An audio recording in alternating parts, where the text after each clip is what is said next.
Hi there, I'm Goradia.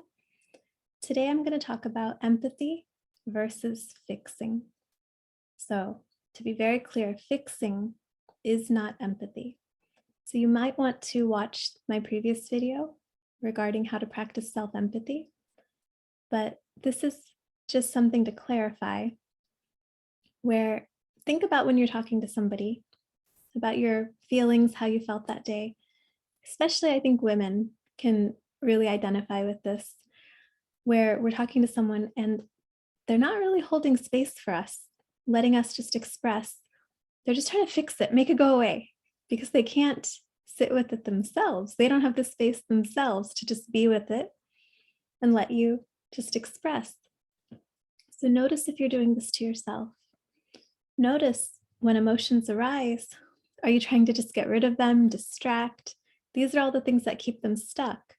Even doing somatic experiencing, even doing therapy, if you have an agenda to get rid of them, you're trying to fix, it's based on the false premise that something is wrong with you for having feelings, and nothing could be further from the truth. Feelings are obviously a normal part of our human biology, but we've all been taught that, oh, it just makes us, so weak or wrong or not enough. Whereas to me, it's really scary when a person does not have, quote, normal human emotion, in the sense where, maybe they're psychopathic or sociopathic because they're not feeling these sort of tender or vulnerable emotions at all or at appropriate times. And so if you're having these emotions, be grateful that you are having a very normal and healthy part of human expression. It gives you tons of information about your surroundings, about your life, about your intuitions, about your values. But also make sure you're not just trying to get rid of them and fix them and make them go away, because you'll forever be at war within yourself.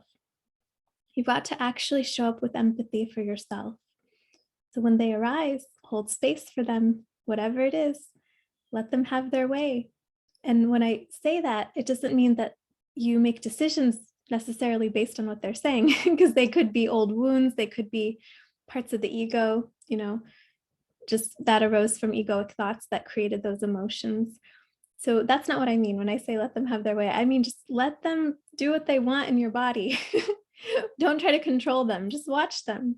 Be with them. It can be very playful too. It doesn't have to mean anything. It doesn't have to be so serious. You're just like, oh, what do you want to do now? Okay, yeah, let's go. Let's do that. Oh, you want to stretch like this? Okay, let's do that.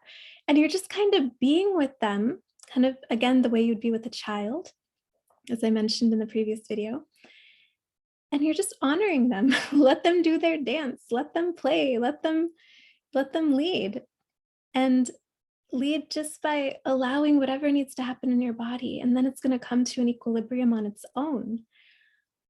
And that's what you're going for. You're going to feel the peace by allowing them to do what they need to do. But with this constant fixing and negation and thinking something's wrong with you, you're in for it. For years, people have spent their lives trying to fix themselves when all they really ever had to do was have compassion for themselves and accept themselves. And I just want to say this in case you've never heard this before, because it's incredible how we're just not told, like, hey, emotions are normal. It's normal you feel all these things throughout your day. It doesn't mean anything about you. just things that we need to be teaching our children. And even though we know these things now, many of us still don't, but those of us who know, it's still really nice to be reminded of this, because the culture is so indoctrinated in the opposite way.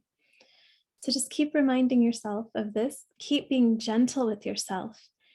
And remember, there's nothing wrong with you. You need to just allow your feelings to move through you. However, it does not mean if you're feeling rage, you get to blow up at someone.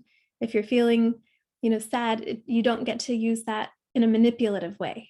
So you still have to be in integrity and have ethics, but you get to let them play out within your body, and you need to hold space for your emotions when they arise. Don't fix them in that way, but when you have them, use that information and then channel that appropriately, how you would like to express that. So if you're always raging at work and nothing you've done has made it better, maybe that just means that you realize that this is not the right place for me. Maybe it means you just start interviewing. You feel the rage through your body, you punch some pillows, you do what you need to do, and then you make a different choice.